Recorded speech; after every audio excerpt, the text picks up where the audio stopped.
국회의원의 50명의 한 명은 망언이자 저는 사찰이라고 봐요.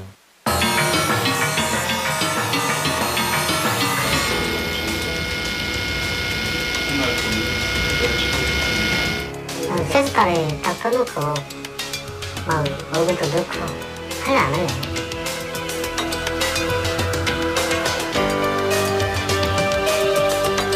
용돈을 줄 테니까 우리 시킨 대로만 하면 돼. 누구누구를 만나서 그 사람이 뭐 하고 있는지를 보고서를 내라.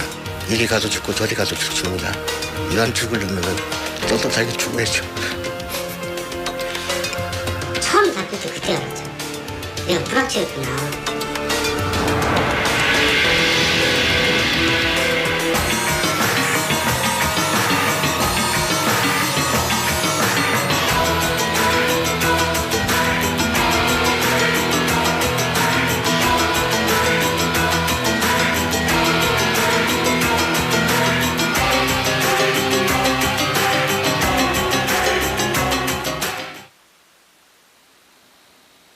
프락치라는 말이 있습니다. 러시아에서 유래된 프락치는 좌익 활동 전술의 하나로 반대 세력에 심어놓은 첩자를 지칭합니다.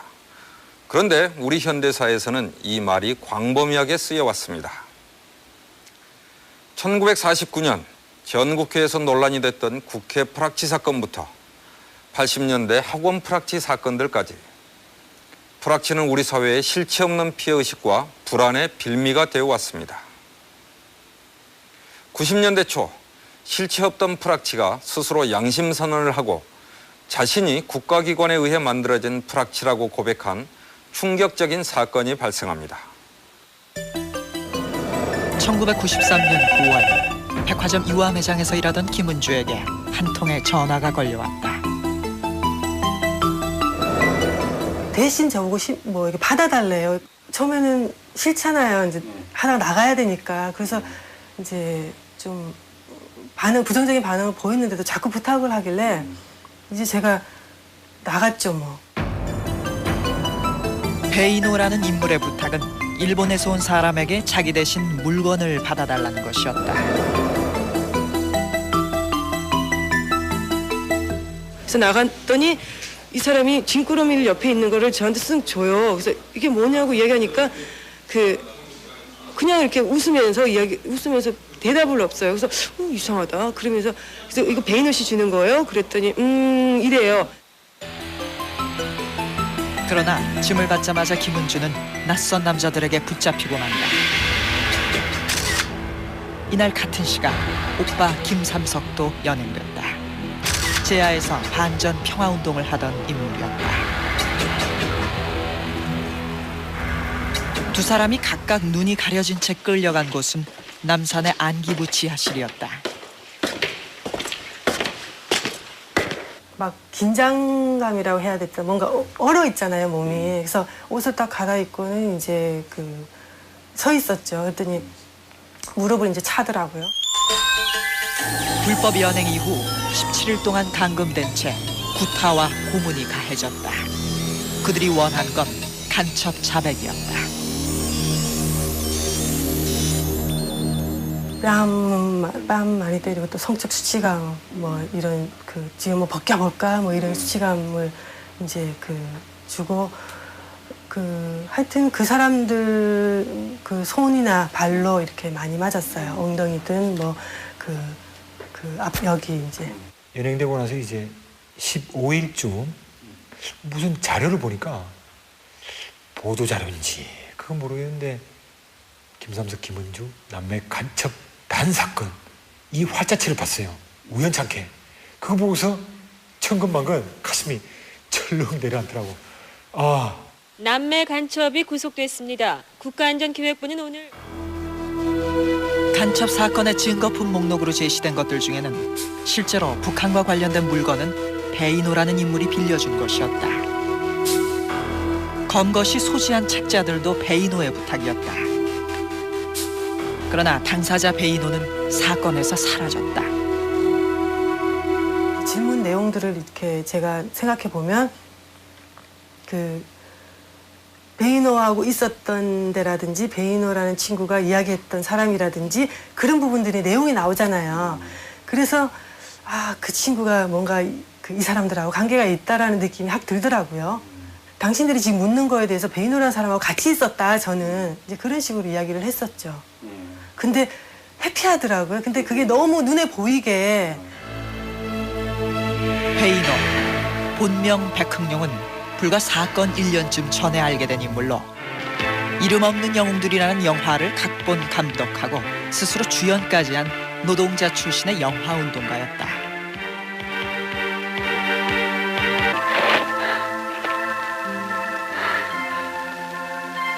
오랜만이야. 전태일 영화를 만든다 라고 얘기하면서 공문까지 주니까 그 저는 완전히 신뢰한 거죠. 야, 이거 대단한 영화 운동가다. 첫 만남부터 적극적이었던 백흥룡을 신뢰하게 되면서 김삼석은 자신의 결혼 비디오 촬영을 부탁했다.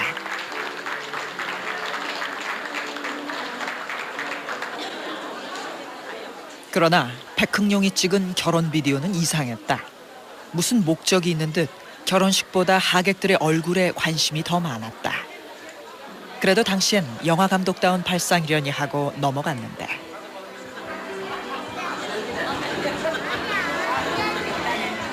이제 소위 장기수 선생님이 이제 뭐 제 결혼식에 뭐 하객으로 참가하시고 이제 정신대 할머니들도 몇 번 참가하시고 또 주변에 이제 운동하는 사람들 몇 분 계시는데 전부 다 그냥 얼굴이 화면이 꽉 차게끔 클로즈업 돼가지고 이렇게 해서 다 나오는 거예요.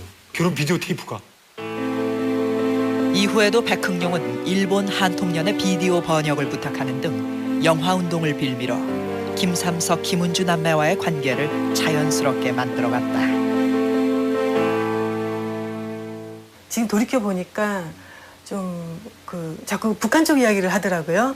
그래서 이제 자기가 그 문건도 가지고 있다고 그러면서 그런 이야기를 해서 이제 뭐 빌려줄까 뭐 이런 이야기를 막 하는 거예요. 제가 이제 빌려달라는 이야기도 안 하는데.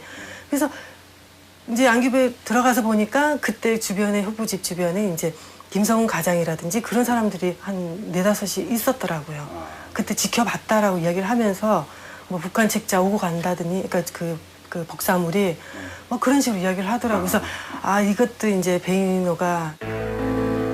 그래서 이 간첩 사건은 초기부터 조작에 항의하는 구명운동이 시작됐고 백흥룡에게 불확치 의혹이 쏟아졌다.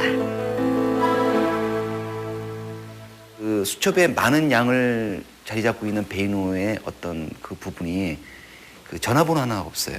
말도 없이 사라진 적이 좀 있었고요. 그리고 항상 무슨 문건이나 비디오 테이프 같은 것을 복사를 하면서 이제 어디로 간 적이 있었고, 그리고 항상 소재지가 크리스탈 다방이나 아니면 그 충무로 근처. 좀 정신없게 사람을 만들었어요. 그러니까 한 가지 이야기를 해주는 게 아니고, 차분하지가 않고 좀 어딘가 분산스럽다고 해야 하나? 좀 그런 부분이 있었는데, 그렇다고 해서 그 사람에 대해서 이상하게 뭐 생각했다거나 그때 당시는 전혀 그런 건 없었어요. 아는 사고 작업을 백흥룡이 운영하던 영화운동단체 남누리 영상은 의혹의 대상이 되었고 불확치 혐의가 제기된 백흥룡은 그 사실을 강력히 부인하며 도피한다. 그런데 이제 백흥룡은 사라졌고 나중에 확인한 바로는 백흥룡이 있던 남누리 영상에 며칠 동안 경찰, 안기부 아무도 오지 않았어요. 보통 사건 같으면 김은주 씨가 백흥룡이 시켜서 한 일이니 그 사람 불러주세요 하면 거기를 가서 압수수색을 하고 잡아와야 되는데 전혀 관여를 안 했고요. 이후 1년 넘게 도피를 하며 불확치 활동을 시인하지 않던 백흥룡은 비밀리에 한국을 떠난다. 간첩 사건 관련자인 그가 여권 문시를 신청한 지 하루 만에 신원 조사를 끝냈고 당시 평균 한 달 이상 걸리는 여권 재발급 절차가 사흘로 단축된다. 그해 10월 중순 백흥룡은 독일 베를린에 나타났다. 그가 찾아간 곳은 범청학년 사무실. 범민족대회 개최와 관련해 90년대 초 공안기관의 주요 관심 대상이었던 곳이다. 비교적 말끔한 마스크였는데 이제 어디를 돌아다니다 왔는지는 모르겠는데 아무튼 약간 좀 시험 같은 많이 게 좀 여행을 다니다 온 것 같아요. 갑자기 나타난 백흥룡은 수상한 비디오 테이프를 끼고 갔고 의심스러워 틀어본 테이프엔 놀라운 사실이 녹화되어 있었다. 번역은 진짜 중요해야 돼 나중에. 말제도 나온다고 그랬는데. 그래 말제 나. 내가 번역 언제 한번 찢어 죽일 거야. 말제도 제 이름 나오나요? 안 나오겠나? 이미 보도를 통해 알려진 백흥룡임을 직감한 김정수 씨 부부는 다시 나타난 백흥룡에게 남매 사건의 진실을 밝힐 양심 선언을 권유했다. 양심 선언을 해서 일단 본인의 과거의 죄와 그다음에 이제 구속된 사람들을 석방시키는 게 중요하지 않겠느냐라고 얘기를 했더니 좀 있다가 좀 침묵이 흐르다가 하겠다라고 그러더라고요. 백흥룡은 독일 양심수 후원회와 녹색당의 도움을 받아 사건 13개월여 만인 94년 10월에 양심 선언을 했고 자신이 안기부의 사주로 활동한 프락치임을 고백한다. 김삼석, 김은주 남매의 구명운동을 하던 한국 변호사들도 베를린으로 날아가 사상 최초의 프락치 양심 선언을 녹취했다.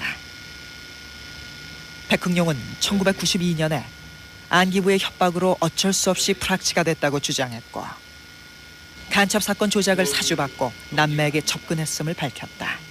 도를 넘기면 어떻게 해서든지 안 되더라도 제가 억지로 사건을 남들의 무정으로 나가면 나는 취한 처지에 있다. 김은주한테 접근 방법으로 김삼성 씨 그런 방법으로 남매 사건이 터진 후에도 안기부의 지시와 도움으로 도피 생활을 하는 과정에서 백흥룡은 안기부 직원들을 몰래 촬영하기도 했다. 거기서 이제 책이나 보고 낚시 손님 오면 낚시하고 청소나 좀 해주고 그렇게 세월 보낸단 말이야. 또 시내 돌아다니다 걸리면 이제 그때는 누구도 책임 못 져. 그때는 알았어? 네가 알아서 해. 지금 아니 경찰이 찾는 건가요? 그래 경찰 찾고 다 찾나 지금. 주변에 누가 신고를 한다든지 이래가지고 경찰이 어디서 왔다 하자. 밤중에 그러거든 상남소로 연락해. 전화 알지? 273에 1113만. 전화를 연락하면 돼. 거기 일 도와주는 사람이다. 라고는 전화를 하란 말이야. 전화해가 나를 찾아. 비디오엔 백흥룡을 사주했다는 안기부 직원들의 모습이 담겨 있었다. 백흥룡의 기억에 남아있는 이름까지 공개되었다.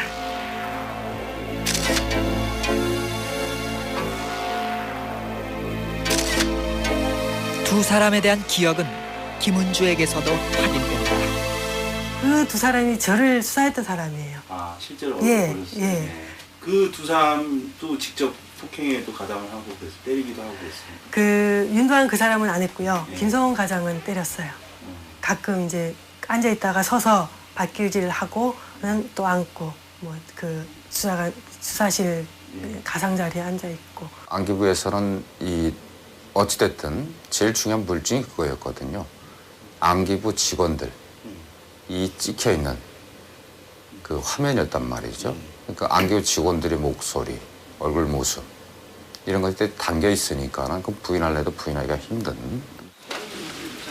초권력기관으로 군림해온 안기부의 책임자가 국회에 출석해서 시인하는 상황이 벌어졌다.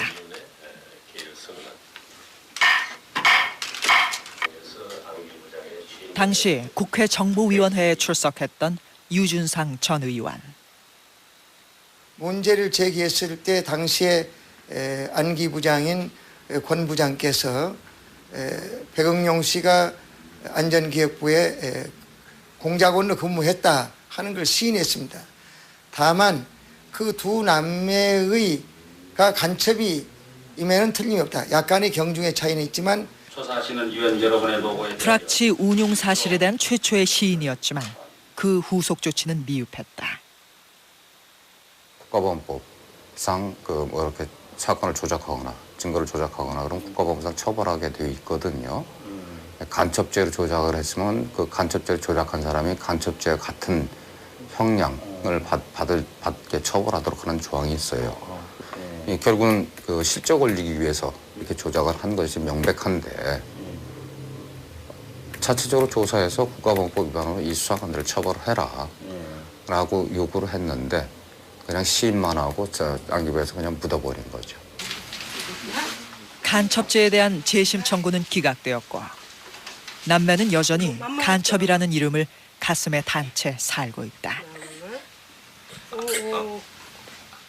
문민정부라고 하는 김영삼 정부가 93년에 탄생했죠. 그해 가을에 정기국회에서 안기부 권한 축소 문제가 화두로 등장할 예정이었습니다. 특히 뭐 안기부 예산 문제라든가 또 권한 축소 문제라든가 수사권 폐지 문제라든가 국가보안법 폐지 문제라든가 굉장히 중요한 현안들이 생길 예정이었는데 안기부가 이 사건을 터뜨린 겁니다. 그리고 이 사건으로 인해서 안기부의 권한 축소 문제는 물 건너간 겁니다. 그렇다면 불악치 백흥룡은 어떻게 되었을까? 양심 선언 후 베를린에 머물던 백흥룡은 다음해 9월 돌연 북한행을 선택한다. 독일에서 동거하던 한국 여성과 함께였다. 최근에는 북한을 탈출해 동남아에 불법 체류 중이라는 소문이 있어 추적했으나 사실을 확인할 수는 없었다. 백흥룡이 양심선언을 한 날짜는 공교롭게도 김삼석, 김은주 남매가 대법원에서 간첩으로 확정 판결을 받은 지 나흘 후였습니다.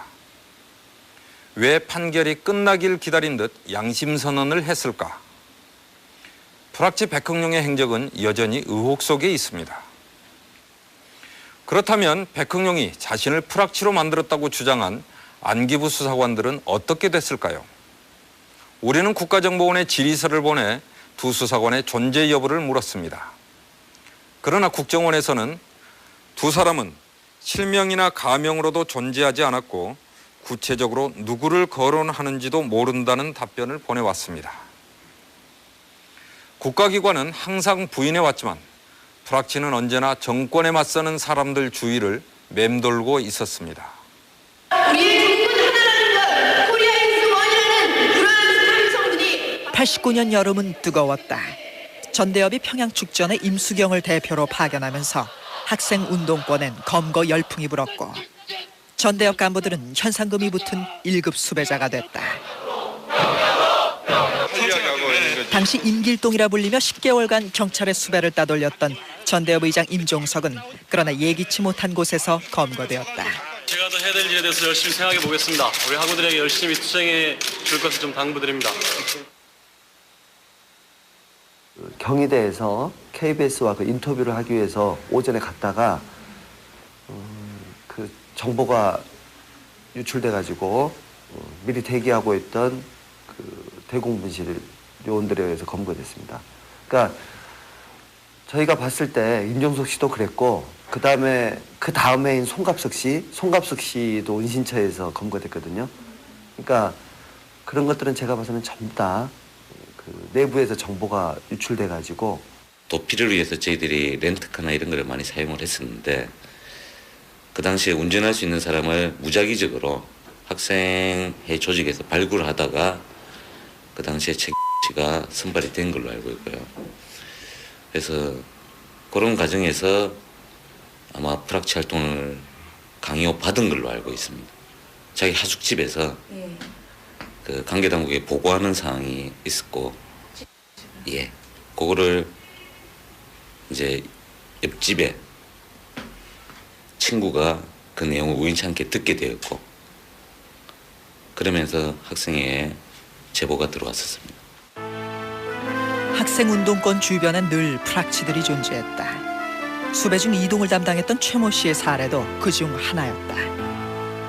까놓고 얘기해서 공안 사건에 불확지가 드러나지 않았을 뿐이지 불확지가 개입이 되지 않은 사건은 드물다고 봐요.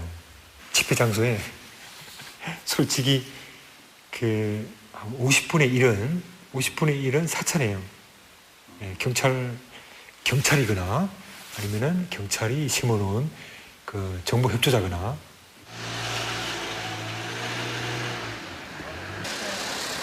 프락치에 대한 무성한 소문과 의심을 확인해줄 프락치 본인을 추적했다. 끈질긴 설득과 오랜 기다림 끝에 광주 외곽에서 어렵게 만난 한 사람.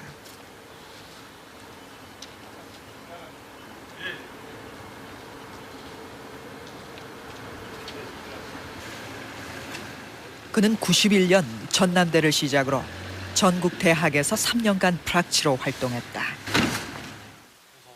그가 프락치 활동을 시작한 것은 그의 나이 불과 15살 때의 일이다. 예, 따라다니는 사람까지 해서 중학교 3학년 때 오토바이를 좀 훔쳤었거든요. 오토바이를 훔쳐서 북부경찰서에 조사를 받고. 당시 북부경찰서는 전남대 학교를 관할했던 곳. 미성년자인 그에게 이상한 요구를 하는 사람들이 찾아왔다. 대학생들 데모하니까 네가 집회 장소나 좀 그런 것들 구체적으로 말씀드린다면은 학생들 데모하고 영안실 같은 데 가서 있으면은 전화만 해주면은 돈을 얼마씩 주겠다. 91년 5월은 강경대 치사 사건 이후 이른바 분신정국이 전개되던 시기. 그의 첫 임무는 진상규명을 외치며 분신한 전남대생 박승희의 추모 집회와 영안실 동정을 보고하는 것이었다. 이렇게 하고선 돈을 주던가 그런 얘기를 그렇죠. 얼마나 그때 당시 10만 원 못해서 10만 원 정도인가 주고 그랬었거든요. 상당히 그 당시 큰 돈이네요. 그렇죠. 돈으로 유혹했던 기관원들의 요구는 더욱 심해진다. 이제 아예 네가 가짜 대학생 노릇을 하면서 동아리에 들어가고 이제 그쪽 정보를 다 캐와라. 10대의 소년을 전문 프락치로 만들기 위한 교육은 상상을 초월했다. 네가 대학생처럼 보려면 술, 담배도 잘 먹어야 된다. 했던 가정들이 있었어요. 그래서 그들이 주면서 그렇죠. 그러니까 그 사람들하고 같이 술을 마시거든요. 네. 제가 교육을 내가 한 30일 정도 받았던 걸로 기억하거든요. 네, 인문사회적 이게 학생에 대한 학생운동이 전반적으로 그 역사 과정들 그리고 한촌의 NL, PD 이런 개념운동. 가짜 대학생으로 동아리까지 가입한 그는 어느새 시위대 선봉에서는 사수대원이 되었다. 상당히 의젓해 보이게 말을 하고 그다음에 주요 사회과학 서적들 여기에서 나온 말들을 많이 인용을 하고 그랬기 때문에 쉽게 그렇게 믿었을 거라 생각합니다. 대학생들과 친해지면서 자신의 정체성에 대한 회의도 생겨났다. 이렇게는 더 이상 안 해야 되겠다는 생각도 들고 했던 거죠. 근데 협박을 많이 했어요. 너 같은 놈 죽여도 흔적 없이 죽일 수가 있다고. 근데 그때는 겁을 많이 먹었죠, 제가. 맞기도 많이 맞고 차 안에서도 막 구두발로 죽어버리고 세숫다리 딱 떠놓고 막 얼굴도 넣고 할래 안 할래? 할래 안 할래? 1년여 만에 프락치 임이 발각됐지만 부산, 서울 등 지역을 옮겨가며 프락치 활동을 요구받았고 그마저 발각되고 만다.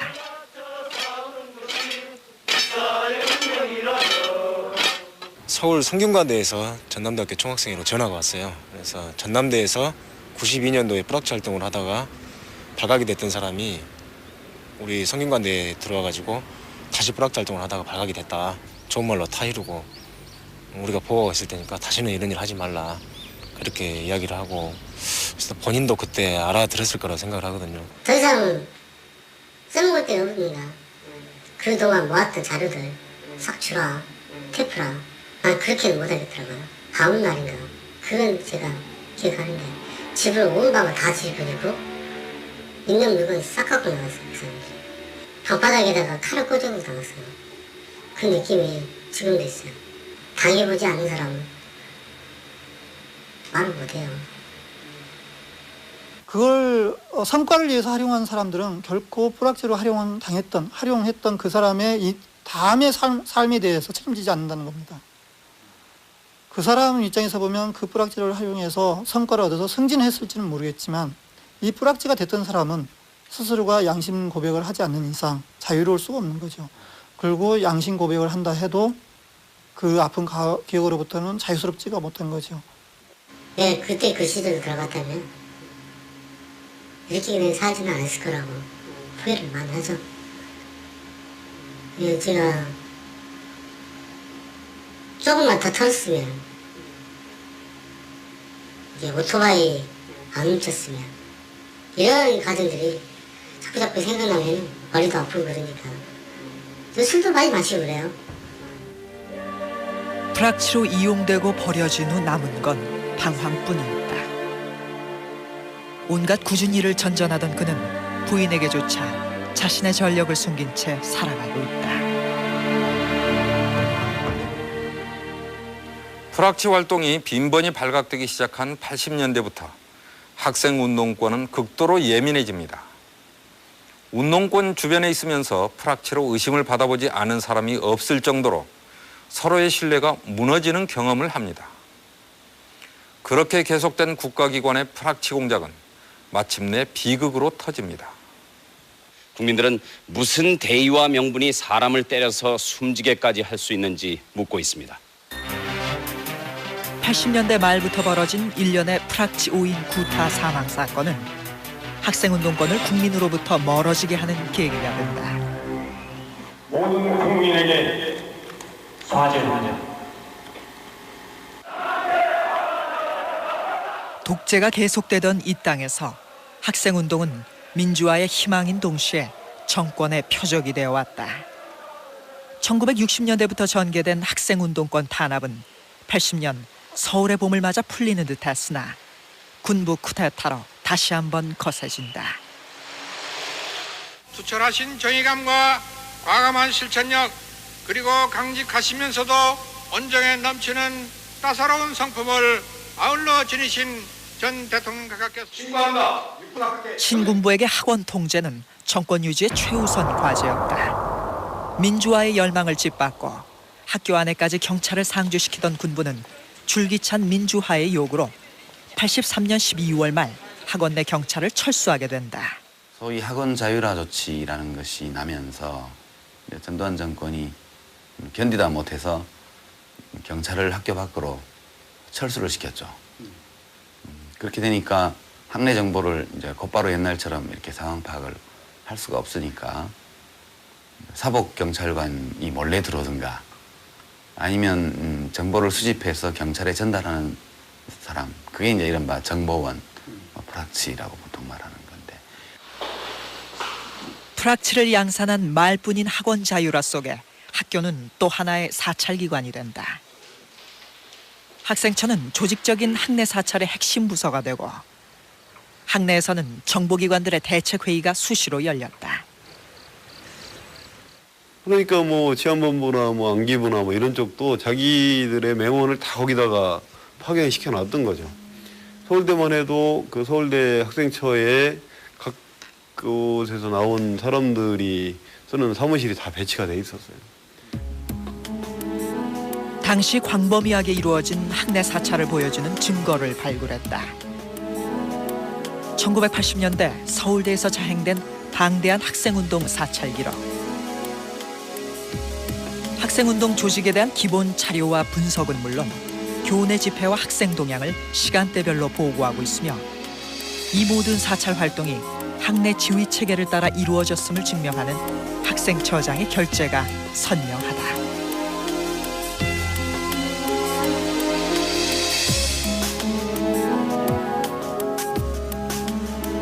또한 운동권 내부의 회의록까지 고스란히 입수해 파악하고 있다.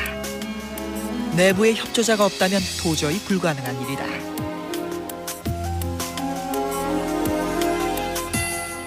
회의록을 입수할 수 있는 수준, 그 수준까지 사람들을 저는 시험을 놓는다고 봐요. 그래야지 회의록 쉽게. 사람을 시험을 놓지 않으면은 구할 수 없는 자료, 그 정도까지 저는 쫙 망원 작업을 들어간다고 봐요. 가히 사찰공화국이라 불릴 만한 대한민국. 여기서 더 주목해야 할 것은 국민을 사찰하고 국민을 프락치로 이용한 것이 바로 국민의 세금으로 운영되는 국가정보기관들이라는 사실입니다. 서슬퍼른 국가정보기관 중에 하나인 보안사의 실태를 보여주는 생생한 증언이 있습니다. 88년 출간되자마자 보안사가 전량 압수에 나서는 파문을 일으킨 책. 보안사에는 저자가 간첩으로 날조당하며 체험한 보안사의 실상이 낱낱이 고발돼 있다. 저자 김병진은 당시 일본으로 탈출해 20년 가까이 은둔 생활을 하고 있다. 보안사를 조국에서 매장해버리겠다는 각오로 원고를 썼다는 김병진. 안녕하세요. 김병진 선생님이시죠? 그게 83년 7월 9일 날 토요일이었습니다. 저는 뭐 그 당시 대학원 다니면서 오전 중에는 용인에 있는 삼성종합연수원에서 일본어 강사를 하고 있었습니다. 제1교포 3세로 태어난 김병진은 조국에 돌아와 국문학자로 살고자 공부를 하고 있었다. 집으로 걸어서 가는데 거기 수사관들이 매복해서 기다렸던 거죠. 그래서 저한테 뭐라 그랬냐면은 당신 대학교 후배가 내모하다 잡혔는데 가까운 파출소에서 보호하고 있다. 신원 확인하는데 협조 좀 부탁한다.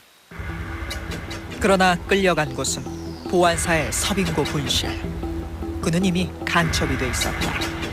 너 같은 놈은 그 사산적으로 무장된 놈은 말로는 듣지 않는다는 것을 우리가 경험을 알고 있다. 너의 몸에다가 들어봐야 될 사태도 있을 수 있다. 고문이었다. 강요받은 건 오로지 간첩이라는 자백. 진실은 통하지 않았다. 처음에 옷을 다 벗기고 그 김 계장 이 사람이 몽둥이를 가져와서 완전 다른 수사관들 저를 붙잡고요. 김이 그 등이랑 엉덩이랑 마구 때리는 거예요. 나중에 저는 직접 제 등이라서 못 봤지만 우리 집사람이 봤지만 피문투성이었습니다. 너 죽이겠다는 정도는 양반이고요. 저의 경우는 지금도 제가 떨리네. 우리 집사람은 윤락녀로 떨어뜨리고 그리고 그때 아까 말씀드렸지만 우리 아들이 100일도 채 안 됐었습니다. 그 아들을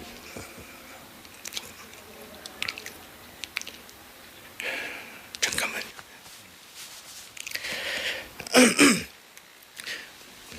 부모가 누군지도 알 수 없게 해서 고아원에 보내겠다는 것이었습니다.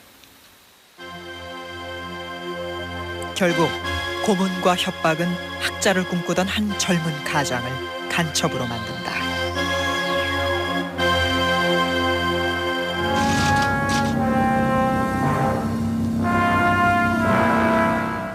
그러한 저의 활동을 계속했었더라면은 학교 내에서 혁명 조직을 구축한다는 것은 보안사 마당에서 감금 상태로 했던 인터뷰였다. 거기 있던 그 방송국 사람한테 실감이 안 났는데 좀 기분이 이상하다는 말을 했죠. 하니까 그 방송국 사람이 저한테가 아니고 그 김 회장 보고 어차피 보도 간첩이니까 괜찮습니다 하는 식으로 얘기를 하대요. 또 그 어떤 그 취재에 나왔던 기자도 보도 간첩이다 네, 이런 네, 얘기를. 보도용 간첩 김병진은 실형 대신 2년의 공소 보류 판정을 받는다. 그것은 또 다른 올감이었다. 그러니까 반국가단체 구성원이라 할지라도 재반 사정을 감안해서 2년 동안 당국의 감독하에 둔다는 취지인데 이거는 활용을 한다는 것입니다. 공소 보류 중이라는 약점에 잡힌 그는 수사 협조를 강요받고 보안사에 출근하는 신세가 된다. 제1교포 간첩 사건의 통역으로 활용되며 김병진은 보안사의 프락치 이용과 공안 사건 조작도 목격했다. 보안사에서 제가 근무를 하면서 보안 교육대에서 처음으로 그 교육을 받았을 때 협조망, 그러니까 대상자를 삼을 때 대상자의 약점을 잡으라. 예를 들어서 군인 같으면은 제가 인상 깊게 기억하는 게 축적 행위를 안 했느냐, 혹은 어떤 세금이나 그런 관계에서 하여튼 사람이 약점을 잡아서 그 약점을 잡고 이용을 하라는 걸 교육에서 가르칩니다. 지금은 기무학교죠. 보안학교가 기무학교에서 녹화사업 이제 장교들에게 또 준사관, 하사관들에게 망원에 심는 방법을 가르치다라고 하는 정언을 다 따냈단 말이에요. 예를 들어서 이제 기무사 차원에서, 예를 들어서 당시에 보안사죠. 보안사 차원에서 망원비가 망원 수당으로 딱딱딱 떨어져요. 운영을 하고 있으면은 그렇죠. 부상한테 한 사람당 얼마 줘라. 보안사 근무하면서 저는 정신분열증이 걸리고 말 것 같았어요. 이러다가는 완전 노예가 아니겠습니까? 바라지도 않는 일을 하면서, 그리고 가족이 인질인데다가 그래서 사람들 고문당하는 장면들 봐야 되고, 또 고문당하는 장면들도 그렇지만 보안사의 생리를 봐야 되는 것도 고통스러웠습니다. 그러니까 항상 죽음이라는 것이 항상 따르고 있었습니다. 우리 집사람하고도 몇 번 같이 죽을까 하는 얘기도.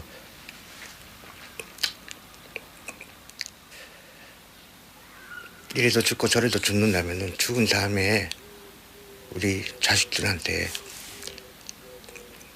아빠는 떳떳한 일을 했다.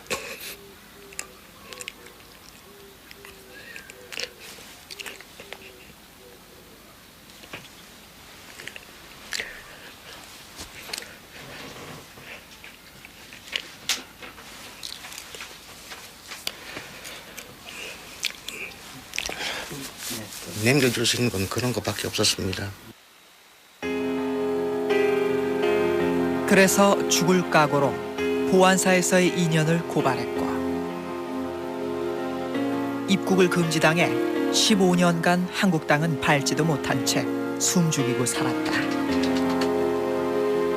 그렇게 조국에서 살고자 했던 교포 2세의 꿈과 인생을 앗아간 국가를 상대로 김병진은 지금 피해 보상 소송을 준비하고 있다.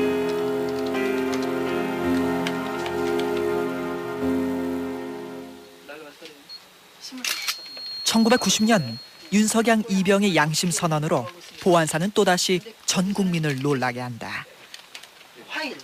학생에서 야당 정치인까지 무차별한 민간인 사찰과 동향보고는 보안사 현역 군인이 작성한 것이었다.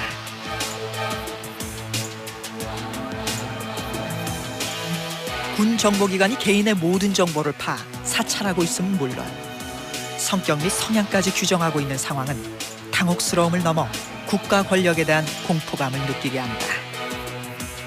그리고 놀라운 정보 수집 능력은 사찰 대상자의 최측근에 프락치를 심어놓지 않고는 불가능했음을 짐작케 한다. 보안사는 프락치 양성을 위해 조직적인 시도를 한 사실이 있다. 80년 9월부터 포고령 위반 학생들을 강제 징집을 많이 했죠. 이게 12대 국회에서도 문제가 됐었죠. 이른바 녹화 사업이라고요. 네. 그래서 군에 들어온 학생들을 가지고 휴가를 내보내서 자기가 다니던 학교에 가서 동향을 파악해 오도록 명령을 내렸단 말이에요. 그것이 군의 전투력하고는 무슨 관계가 있습니까? 제가 보기에는 그런 과정에서 스스로 내가 하겠다는 사람도 있었을 거고, 안 하겠다는 사람들한테는 기합을 줬죠. 안 하겠다는 사람은 좀 해달라고 부탁도 하고 그런 것은 있었을 것이 아니냐 하고 부탁도 생각하는데, 하고요. 제가 군대에서 부탁이라는 게 있습니까? 그 부탁을 거절한 사람들, 그들 중 일부에게 돌아온 건 참혹한 죽음이었다. 신성한 국방의 의무가 프락치 양성 사업이 된 것이다. 80년대 초 학생운동권은 시위나 수배 중에 검거되면 특수지원자로 분류돼 경찰서에서 바로 강제 징집되었고, 사상개조, 즉 녹화라는 이름 아래 가혹 행위를 통해 프락치 행위를 강요받았다. 휴가증을 손에 쥐어주고 나가서 누구누구를 만나서 그 사람이 뭐 하고 있는지를 보고서를 내라. 이렇게 이제 요구를 받았죠. 그러니까 제 자신이 이제 그런 요구에 직면을 했던 거죠. 뭐 제가 안 하겠다라고 이제 어쨌든 버텼어야 되는데 실제적으로 이제 고문 받고 하면서 그럼 어쨌든 그쪽에서 원하는 대로 그 수사관들을 대동하고 그 친구네 집에 이제 찾아가는 뭐 이런 과정들이 있었죠. 그래서 사실상 저로서는 어떻게 보면 고문에 굴복을 했다라고 하는 자괴감이 있었고. 그러나 프락치 요구에 타협하지 못하면 무자비한 폭력과 고문 속에 죽음에까지 몰렸다. 녹화 사업은 확인된 것만 6명의 의문사를 낳았고 더 많은 희생자들에 대한 진상규명도 아직 다 이루지 못한 상태다. 함께하던 동료를 배신하느냐 죽음에 몰리느냐 극단의 선택을 해야 했던 청년들. 그 뒤엔 국민을 정권 유지의 도구로 이용하며 프락치가 되길 강요한 국가 권력이 있었습니다. 그러나 국민을 범죄의 덫으로 몰아넣은 국가는 한 번도 자신의 행위를 밝히고 겸허히 사과한 적이 없었습니다. 프락치 공작을 통해 사회 전체가 서로를 의심하고 피해의식에 사로잡히게 한 국가 권력. 아직도 그 상처는 희생자들의 몫으로 남아 있습니다. 서울의 한 귀퉁이, 산동네의 임대 아파트. 어머니는 명문대에 다니던 총명한 아들을 군대에서 잃었다. 남은 부모 별거 아니라도 우리 집에서는 진짜 큰 대들보로 보여요. 쉽게 말해서 개천에 용났다 하는 말과 같이 그렇게 또 믿었고요. 집안의 기둥이 학생운동을 하다 입대를 하자 당시 군대의 악명에 걱정이 된 어머니는 보안대에 있던 먼 친척을 찾아간다. 하는 말이 학생운동 안 했냐 그러더라고요. 우리 애한테 이래 물으면서 가글래 신호 쭈지쭈지 해가 있어요. 그러니까 사실은 학생운동을 해가지고 10일 직결 재판을 받은 적이 있다고. 그러니까 그래요? 그러면 좀 두드려 맞아야 되겠네 그러더라고요. 몇 점 맞아야 되겠네. 그렇게도 농담인 줄 알았어요. 나는. 그것이 화근이 됐다. 아들에게 프락치 활동을 요구한 것이다. 프락치를 거부하던 아들은 고문 끝에 받아들이기 힘든 요구를 받게 된다.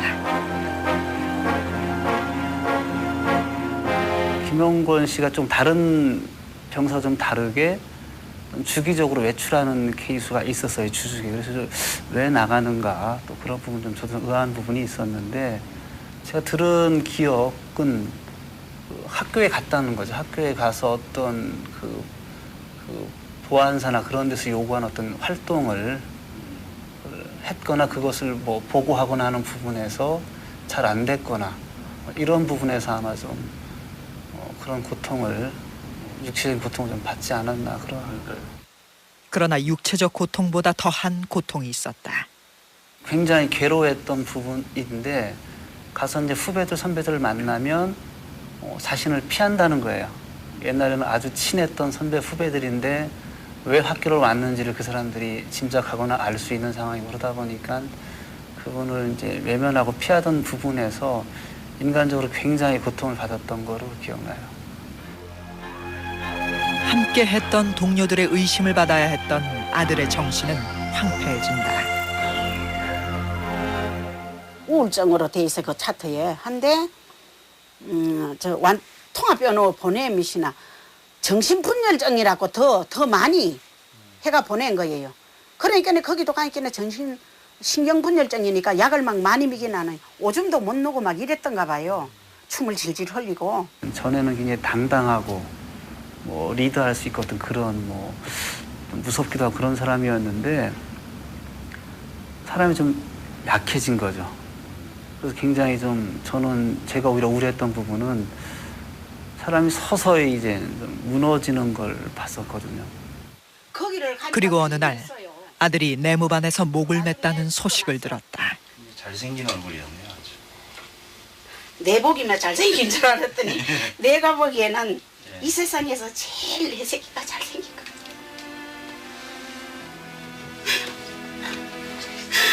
그 무엇도 아들을 대신할 수는 없다. 누가 이 땅의 귀한 아들들에게 분해요? 프락치가 되길 강요했는가.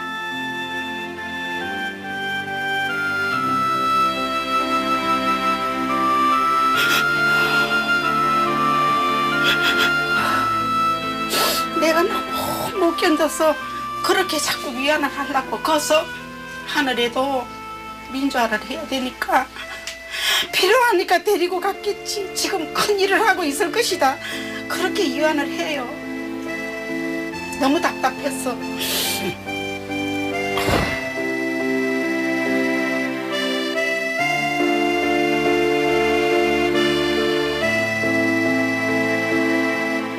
상처는 오래도록 지속된다.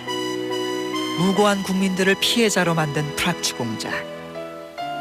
프락치 공작에 관여했던 모두가 이제는 어두운 과거를 햇빛 아래 드러내고 반성과 고백에 나서야 하지 않을까.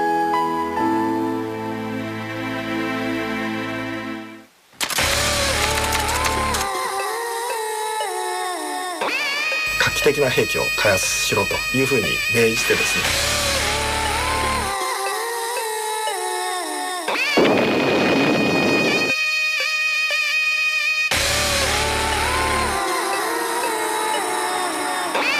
90日以内にその核武装というものはできるし。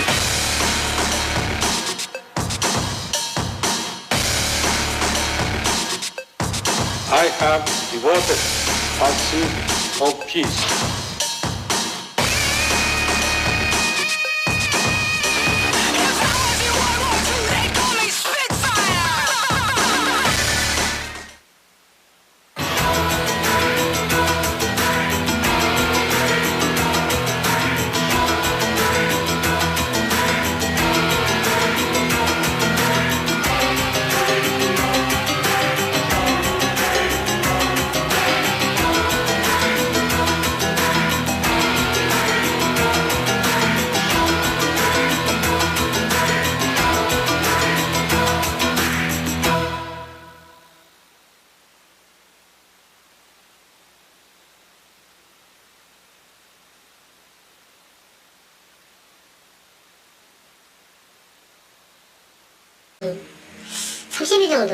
정도 받았던 걸로 기억하거든요.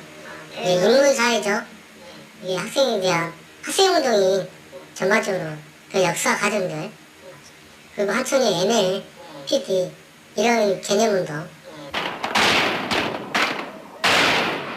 가짜 대학생으로 동아리까지 가입한 그는 어느새 시위대 선봉에서는 사수대원이 되었다. 상당히 의젓해 보이게 말을 하고 그 다음에 주요 사회과학 서적들 여기에서 나온 말들을 많이 인용을 하고 그랬기 때문에 쉽게 그렇게 믿었을 거라 생각을 합니다. 대학생들과 친해지면서 자신의 정체성에 대한 회의도 생겨났다. 이렇게는 더 이상 안 해야 되겠다는 생각도 들고 했던 거죠. 근데 협박을 많이 했어요. 너 같은 놈 죽여도 흔적 없이 죽일 수가 있다고. 이제 그때는 겁을 많이 먹었죠, 제가. 맞기도 많이 맞고 차 안에서도 막 구두발로 죽어버리고 세숫다리 딱 떠놓고 막 얼굴도 넣고 할래 안 할래? 할래 안 할래? 1년여 만에 프락치 임이 발각됐지만 부산, 서울 등 지역을 옮겨가며 프락치 활동을 요구받았고 그마저 발각되고 만다.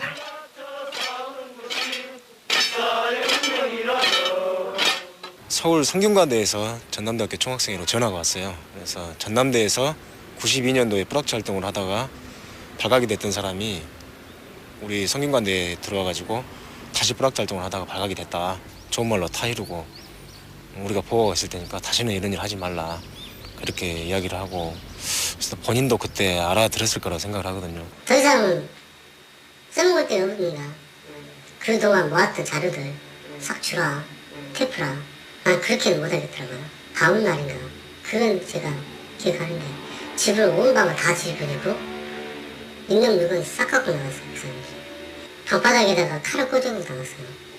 그 느낌이 지금도 있어요. 당해보지 않은 사람은 말을 못해요. 그걸 성과를 위해서 활용한 사람들은 결코 불확실로 활용했던 그 사람의 이 다음의 삶에 대해서 책임지지 않는다는 겁니다. 그 사람 입장에서 보면 그 불확실을 활용해서 성과를 얻어서 승진했을지는 모르겠지만 이 불확지가 됐던 사람은 스스로가 양심 고백을 하지 않는 이상 자유로울 수가 없는 거죠. 그리고 양심 고백을 한다 해도 그 아픈 기억으로부터는 자유스럽지가 못한 거죠. 네, 그때 그 시절에 들어갔다면 이렇게 그냥 살지는 않았을 거라고 후회를 많이 하죠. 또 고난 축소 문제라든가 수사권 폐지 문제라든가 국가보안법 폐지 문제라든가 굉장히 중요한 현안들이 생길 예정이었는데 안기부가 이 사건을 터뜨린 겁니다. 그리고 이 사건으로 인해서 안기부의 고난 축소 문제는 물 건너간 겁니다. 그렇다면 불악치 백흥룡은 어떻게 되었을까?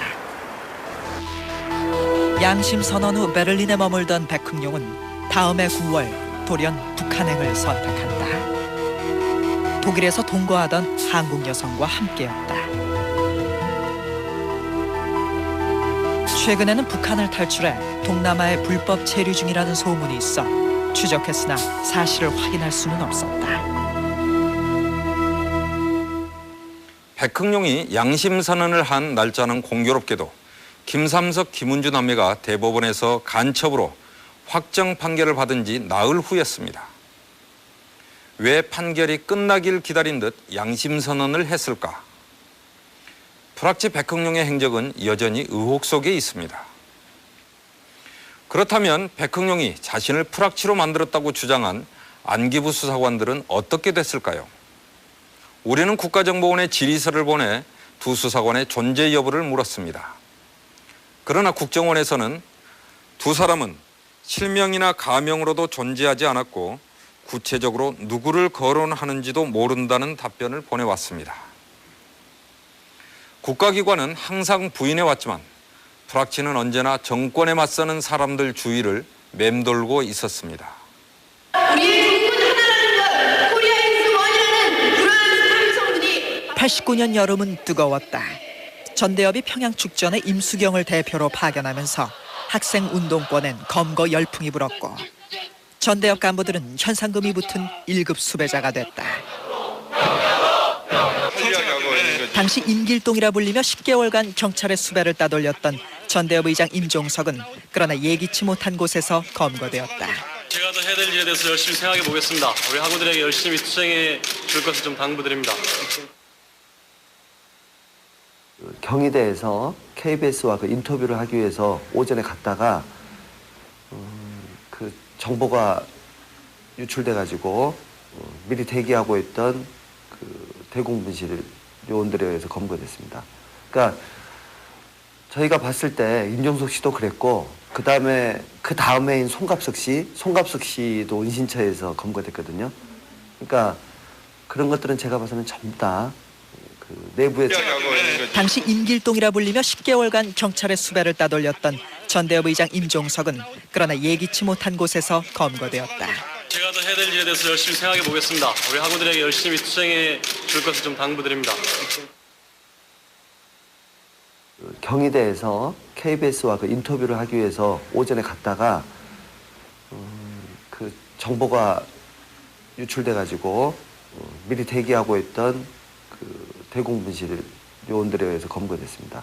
그러니까 저희가 봤을 때 임종석 씨도 그랬고 그 다음에인 송갑석 씨도 은신처에서 검거됐거든요. 그러니까 그런 것들은 제가 봐서는 전부 다 그 내부에서 정보가 유출돼가지고 도피를 위해서 저희들이 렌트카나 이런 걸 많이 사용을 했었는데 그 당시에 운전할 수 있는 사람을 무작위적으로 학생회 조직에서 발굴하다가 그 당시에 최 씨가 선발이 된 걸로 알고 있고요. 그래서 그런 과정에서 아마 불악치 활동을 강요 받은 걸로 알고 있습니다. 자기 하숙집에서 그 관계 당국에 보고하는 사항이 있었고, 예, 그거를 이제 옆집에 친구가 그 내용을 우연찮게 듣게 되었고, 그러면서 학생회에 제보가 들어왔었습니다. 학생운동권 주변엔 늘 프락치들이 존재했다. 수배 중 이동을 담당했던 최모 씨의 사례도 그중 하나였다. 까놓고 얘기해서 공안 사건에 불확치가 드러나지 않았을 뿐이지 불확치가 개입이 되지 않은 사건은 드물다고 봐요. 집회 장소에 솔직히 그 50분의 1은 사찰이에요. 예, 경찰이거나 아니면은 경찰이 심어놓은 그 정보 협조자거나.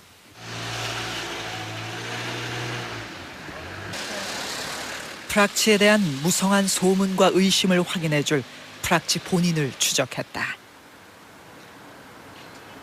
끈질긴 설득과 오랜 기다림 끝에 광주 외곽에서 어렵게 만난 한 사람.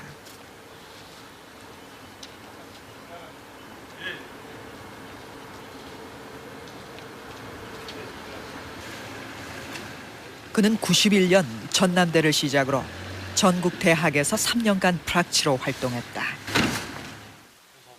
그가 프락치 활동을 시작한 것은 그의 나이 불과 15살 때의 일이다.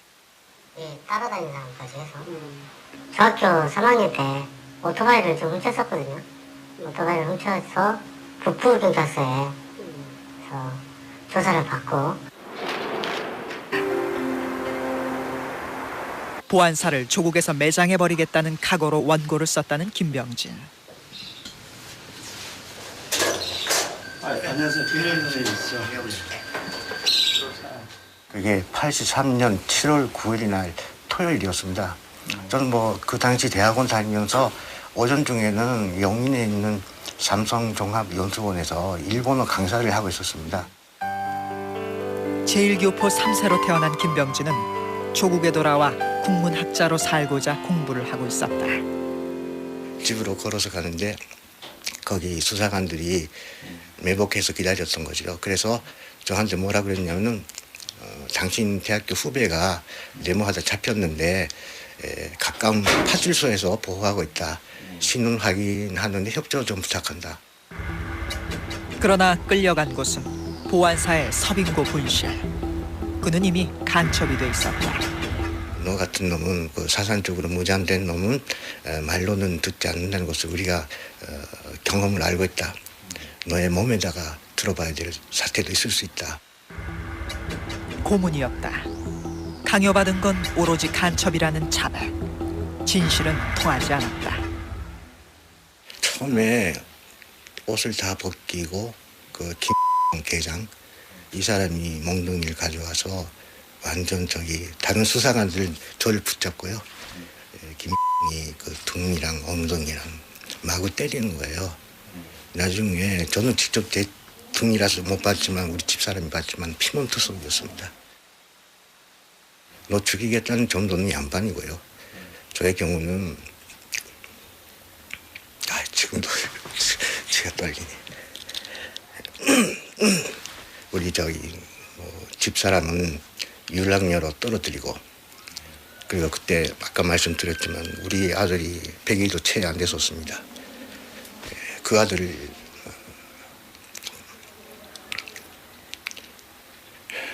잠깐만요.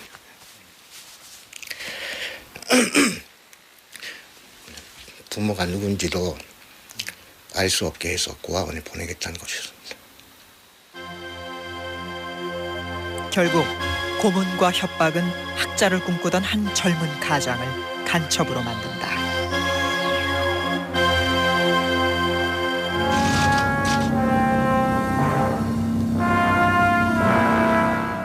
그러한 저의 활동을 계속했었더라면은 학교 내에서 혁명 조직을 구축한다는 것은 보안사 마당에서 감금 상태로 했던 인터뷰였다.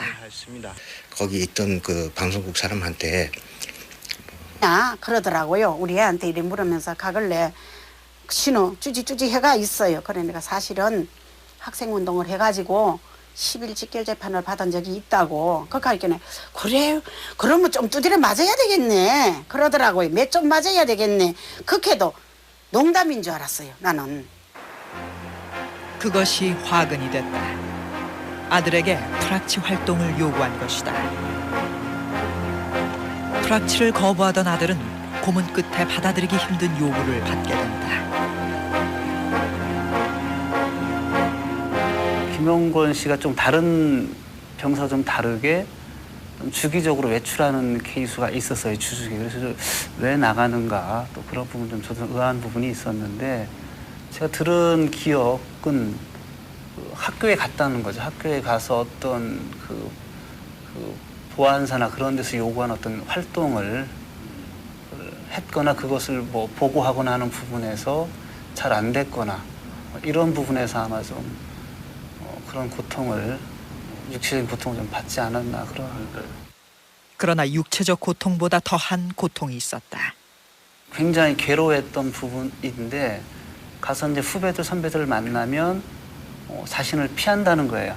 옛날에는 아주 친했던 선배 후배들인데 왜 학교를 왔는지를 그 사람들이 짐작하거나 알 수 있는 상황이고 그러다 보니까 그분을 이제 외면하고 피하던 부분에서 인간적으로 굉장히 고통을 받았던 거로 기억나요. 함께 했던 동료들의 의심을 받아야 했던 아들의 정신은 황폐해진다. 우울증으로 돼 있어 그 차트에. 한데 통합변호 보내미시나 정신분열증이라고 더 많이 해가 보낸 거예요. 그러니까 거기도 가니까 신경분열증이니까 약을 막 많이 먹이는 나는 오줌도 못 누고 막 이랬던가 봐요. 춤을 질질 흘리고. 전에는 굉장히 당당하고 뭐 리드할 수 있고 어떤 그런 뭐 무섭기도 하고 그런 사람이었는데 사람이 좀 약해진 거죠. 그래서 굉장히 좀 저는 제가 오히려 우려했던 부분은 사람이 서서히 이제 좀 무너지는 걸 봤었거든요. 그리고 어느 날 아들이 내무반에서 목을 맸다는 소식을 들었다. 잘생긴 얼굴이었네요. 아주. 내 보기만 잘생긴 줄 알았더니 내가 보기에는 이 세상에서 제일 내 새끼가 잘생긴 거.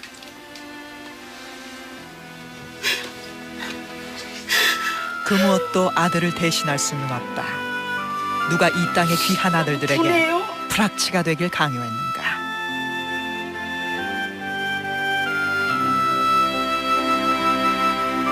그때 그 시절로 돌아갔다면 이렇게 그냥 살지는 않았을 거라고 후회를 많이 하죠.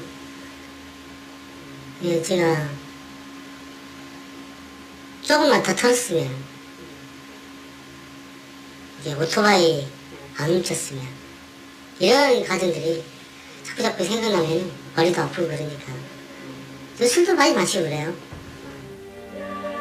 프락치로 이용되고 버려진 후 남은 건 방황뿐이었다. 온갖 굳은 일을 전전하던 그는 부인에게조차 자신의 전력을 숨긴 채 살아가고 있다. 프락치 활동이 빈번히 발각되기 시작한 80년대부터 학생 운동권은 극도로 예민해집니다. 운동권 주변에 있으면서 프락치로 의심을 받아보지 않은 사람이 없을 정도로 서로의 신뢰가 무너지는 경험을 합니다. 그렇게 계속된 국가기관의 프락치 공작은 마침내 비극으로 터집니다. 국민들은 무슨 대의와 명분이 사람을 때려서 숨지게까지 할 수 있는지 묻고 있습니다. 80년대 말부터 벌어진 일련의 프락치 5인 구타 사망 사건은 학생운동권을 국민으로부터 멀어지게 하는 계기가 된다. 모든 국민에게 사죄하냐. 독재가 계속되던 이 땅에서 학생운동은 민주화의 희망인 동시에 정권의 표적이 되어왔다. 1960년대부터 전개된 학생운동권 탄압은 80년 서울의 봄을 맞아 풀리는 듯했으나 군부 쿠데타로 다시 한번 거세진다. 투철하신 정의감과 과감한 실천력, 그리고 강직하시면서도 온정에 넘치는 따사로운 성품을 아울러 지니신 전 대통령 각하께서 신고한다. 신군부에게 학원 통제는 정권 유지의 최우선 과제였다. 민주화의 열망을 짓밟고 학교 안에까지 경찰을 상주시키던 군부는 줄기찬 민주화의 요구로 83년 12월 말 학원 내 경찰을 철수하게 된다. 소위 학원 자율화 조치라는 것이 나면서 전두환 정권이 견디다 못해서 경찰을 학교 밖으로 철수를 시켰죠. 그렇게 되니까 학내 정보를 이제 곧바로 옛날처럼 이렇게 상황 파악을 할 수가 없으니까 사복 경찰관이 몰래 들어오든가 아니면 정보를 수집해서 경찰에 전달하는 사람, 그게 이제 이른바 정보원, 프락치라고 보통 말하는 건데. 프락치를 양산한 말뿐인 학원 자율화 속에 학교는 또 하나의 사찰기관이 된다. 학생처는 조직적인 학내 사찰의 핵심. 제가 이제 빌려달라는 이야기도 안 하는데, 그래서 이제 안기부에 들어가서 보니까 그때 주변에 후보집 주변에 이제 김성훈 가장이라든지 그런 사람들이 한 4-5이 있었더라고요. 그때 지켜봤다라고 이야기를 하면서 뭐 북한 책자 오고 간다더니, 그러니까 그 복사물이 뭐 그런 식으로 이야기를 하더라고요. 그래서 이것도 이제 베이노가.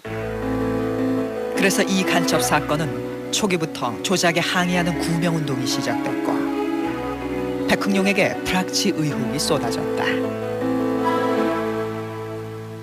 그 수첩에 많은 양을 자리 잡고 있는 베이노의 어떤 그 부분이 그 전화번호 하나 없어요. 말도 없이 사라진 적이 좀 있었고요. 그리고 그 항상 그 무슨 문건이나 비디오 테이프 같은 것을 복사를 하면서 이제 어디로 간 적이 있었고, 그리고 항상 소재지가 크리스탈 다방이나 아니면 그 충무로 근처. 좀 정신없게 사람을 만들었어요. 그러니까 한 가지 이야기를 해주는 게 아니고, 차분하지가 않고 좀 어딘가 그 분산스럽다고 해야 하나? 좀 그런 부분이 있었는데, 그렇다고 해서 그 사람에 대해서 이상하게 뭐 생각했다거나 그때 당시는 전혀 그런 건 없었어요. 아는 사고 작업을 백흥룡이 운영하던 영화운동단체 남누리 영상은 의혹의 대상이 되었고 프락치 혐의가 제기된 백흥룡은 그 사실을 강력히 부인하며 도피한다. 그런데 이제 백흥룡은 사라졌고 나중에 확인한 바로는 백흥룡이 있던 남누리 영상에 며칠 동안 경찰 뭐 안기부 아무도 오지 않았어요.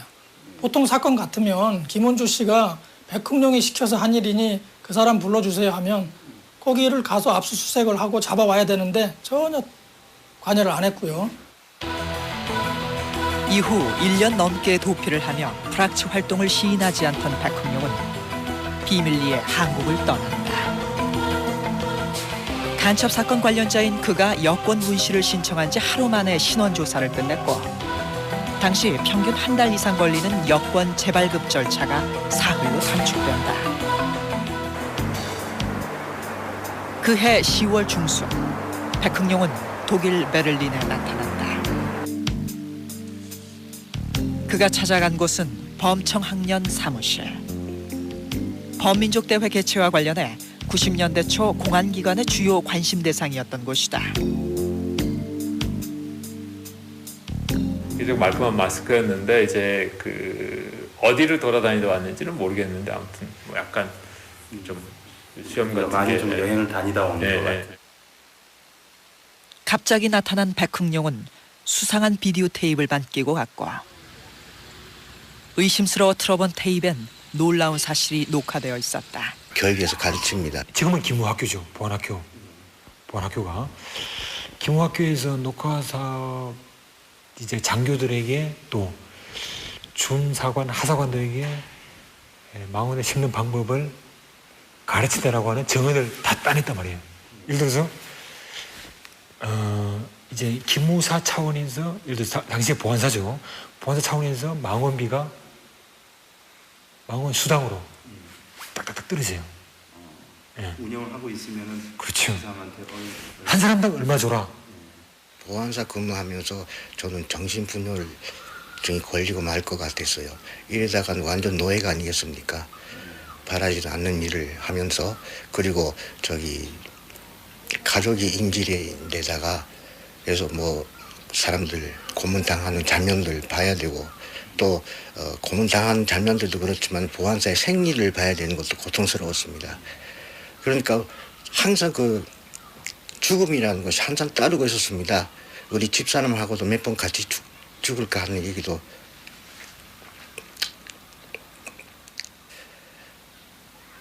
이래도 죽고 저래도 죽는다면 죽은 다음에 우리 자식들한테 아빠는 떳떳한 일을 했다.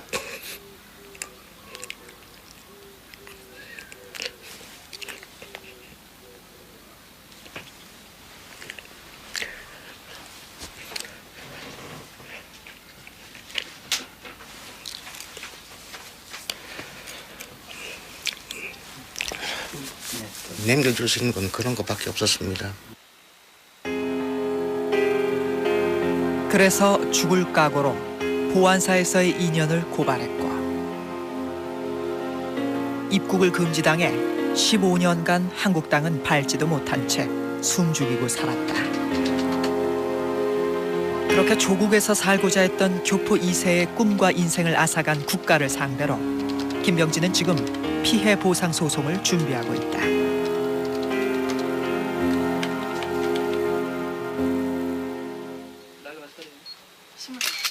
1990년 윤석양 이병의 양심 선언으로 보안사는 또다시 전 국민을 놀라게 한다.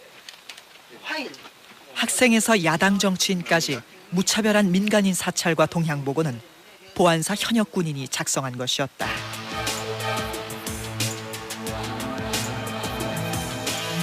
군 정보기관이 개인의 모든 정보를 파 사찰하고 있음은 물론 성격 및 성향까지 규정하고 있는 상황은 당혹스러움을 넘어 국가 권력에 대한 공포감을 느끼게 한다.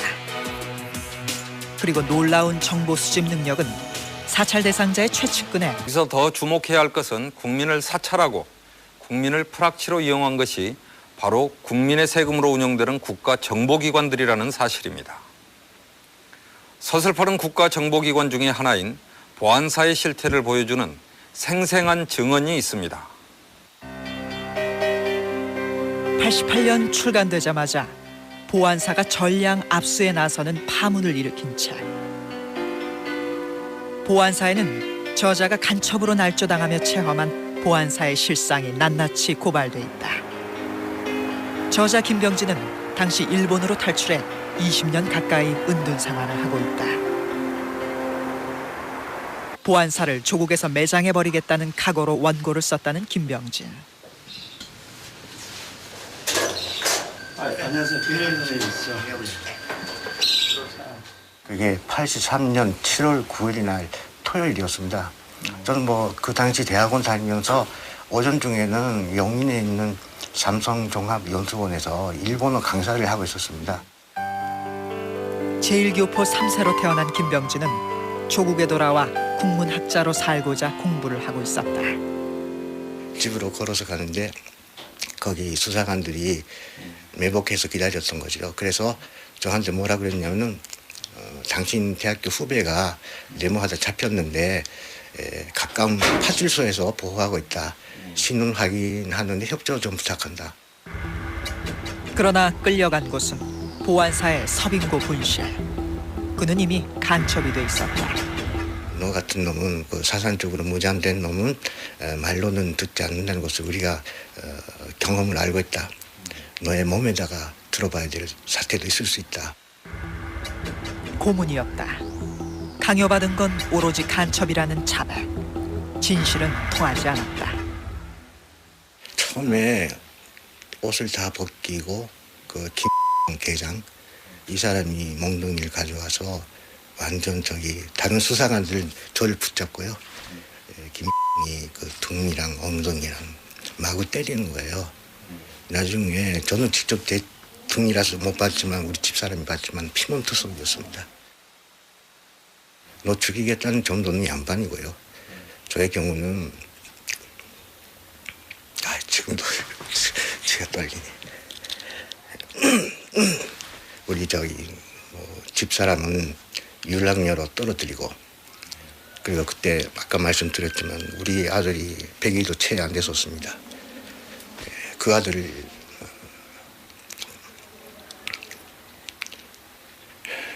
잠깐만요. 그건 학교에 갔다는 거죠. 학교에 가서 어떤 그 보안사나 그런 데서 요구한 어떤 활동을 했거나 그것을 뭐 보고하거나 하는 부분에서 잘 안 됐거나 이런 부분에서 아마 좀 그런 고통을, 육체적인 고통을 좀 받지 않았나 그런. 그러나 육체적 고통보다 더한 고통이 있었다. 굉장히 괴로웠던 부분인데 가서 이제 후배들 선배들을 만나면 자신을 피한다는 거예요.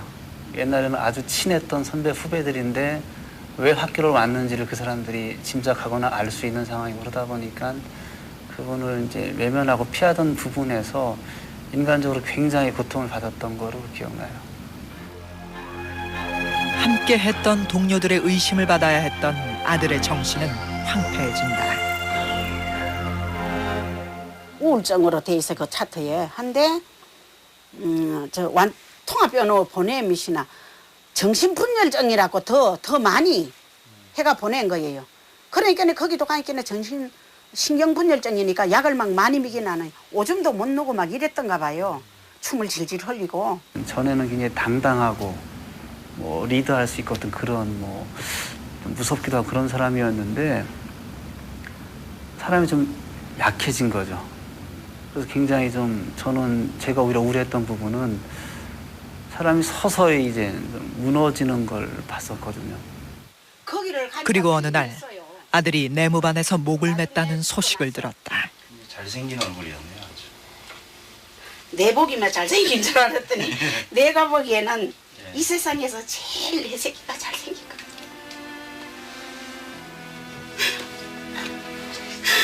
그 무엇도 아들을 대신할 수는 없다.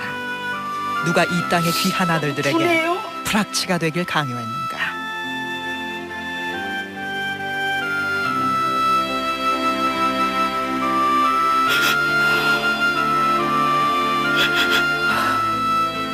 내가 너무 못 견뎌서 그렇게 자꾸 위안을 하려고 거서 하늘에도 민주화를 해야 되니까 필요하니까 데리고 갔겠지. 지금 큰일을 하고 있을 것이다. 그렇게 위안을 해요. 너무 답답했어.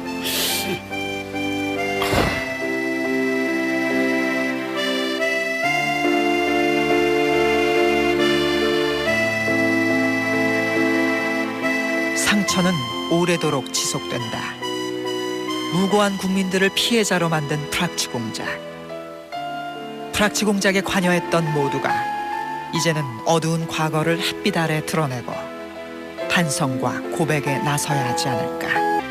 하는 말이 학생운동 안 했냐 그러더라고요. 우리 애한테 이래 물으면서 가글래 신호 쭈지쭈지 해가 있어요. 그러니까 사실은 학생운동을 해가지고 10일 직결 재판을 받은 적이 있다고. 그러니까 그래 그러면 좀 두드려 맞아야 되겠네 그러더라고요. 몇 점 맞아야 되겠네. 그렇게도 농담인 줄 알았어요. 나는. 그것이 화근이 됐다. 아들에게 프락치 활동을 요구한 것이다. 프락치를 거부하던 아들은 고문 끝에 받아들이기 힘든 요구를 받게 된다.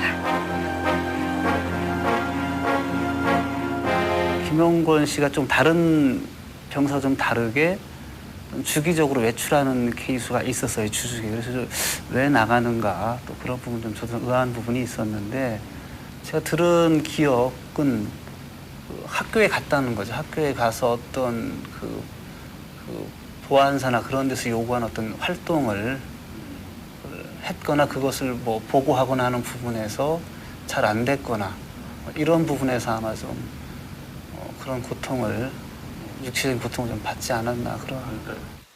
그러나 육체적 고통보다 더한 고통이 있었다. 굉장히 괴로웠던 부분인데 가서 이제 후배들 선배들을 만나면 자신을 피한다는 거예요. 옛날에는 아주 친했던 선배 후배들인데 왜 학교를 왔는지를 그 사람들이 짐작하거나 알 수 있는 상황이고 그러다 보니까 그분을 이제 외면하고 피하던 부분에서 인간적으로 굉장히 고통을 받았던 거로 기억나요. 함께 했던 동료들의 의심을 받아야 했던 아들의 정신은 황폐해진다. 우울증으로 돼 있어 그 차트에. 한데 통합변호 보내미시나 정신분열증이라고 더 많이 해가 보낸 거예요. 그러니까 거기도 가니까 신경분열증이니까 약을 막 많이 먹이는 나는 오줌도 못 누고 막 이랬던가 봐요. 춤을 질질 흘리고. 전에는 굉장히 당당하고 뭐 리드할 수 있거든 그런 뭐 좀 무섭기도 하고 그런 사람이었는데 사람이 좀 약해진 거죠. 그래서 굉장히 좀 저는 제가 오히려 우려했던 부분은 사람이 서서히 이제 좀 무너지는 걸 봤었거든요. 그리고 어느 날 아들이 내무반에서 목을 맸다는 소식을 들었다. 잘생긴 얼굴이었네요. 아주. 내 보기만 잘생긴 줄 알았더니 내가 보기에는 이 세상에서 제일 내 새끼가 잘생긴 것 같아.